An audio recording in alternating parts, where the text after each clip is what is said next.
These studies aim to provide robust and reproducible model systems to perform orientation-specific studies of the intestinal epithelium. Apical organoids can be generated in high numbers and hold promise for high-throughput screening. Monolayers are easier to be manipulated and offer access to both apical and basal sides.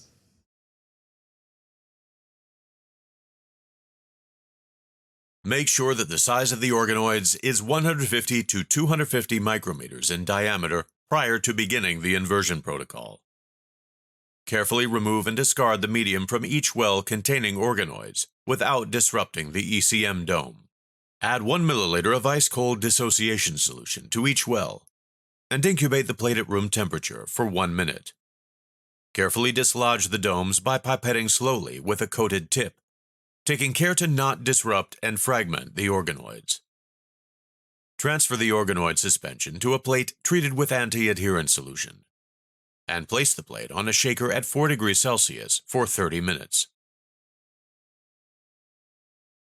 After 30 minutes, remove the plate, and gently pipette the solution up and down using a 1 milliliter pipette tip coated with anti-adherent solution.